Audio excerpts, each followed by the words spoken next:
So I've just read a news article from Natural News where you see this guy just falling down and going into shakes. And this video is being used, and we are told that this is the coronavirus and the flu. And I hadn't seen this video before, but I guess it's being replayed in the press a lot. But the Natural News makes the point that although this video is shocking and it's showed in this article here, it looks to me that he is suffering from what could be a 5G or a microwave attack. Think about it. What kind of flu behaves the way to provoke symptoms like this? Could be a bioweapon of some kind, and it's being blamed on the coronavirus, which they may really be finding in people, including many health people, incidentally, who show no symptoms at all but have the virus. And this is being used to inflate statistics. This reminds me of HIV ideology, where totally healthy people are forced into statistics and even sickened just based on a diagnosis. The real hammer that's coming is going to be the vaccine.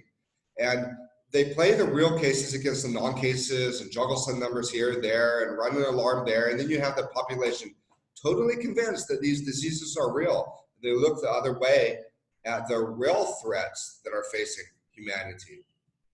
Well, this is Liberal Talk Radio. And with the tech companies starting out censoring, remember when they censored Alex Jones? They said it was only going to have a limited reach. It was going to apply to hate speech.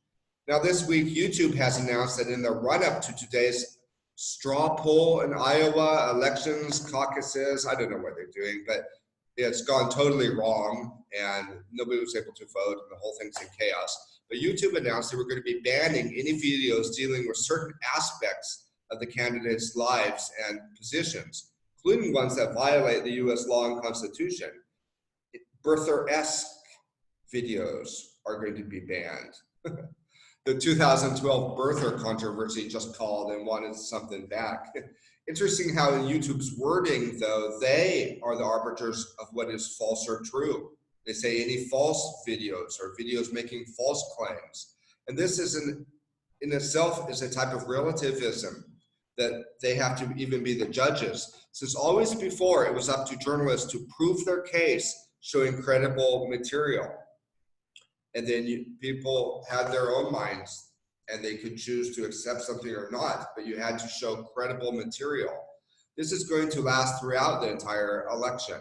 And publishing certain types of materials is now considered election interference. Wow.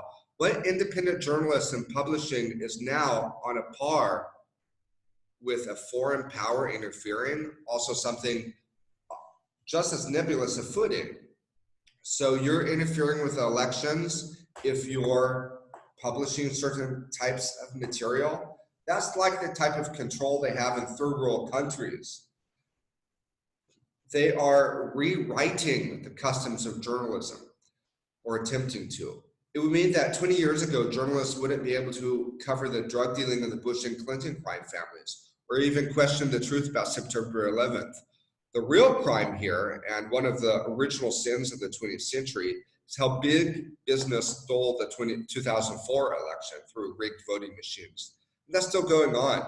Check out the work of Ben Harris, if there's any doubt on that one, or the book by Mark Crispin Miller, Fooled Again. More things, though, are being censored, and it's done by supercomputers, and there's no right to appeal.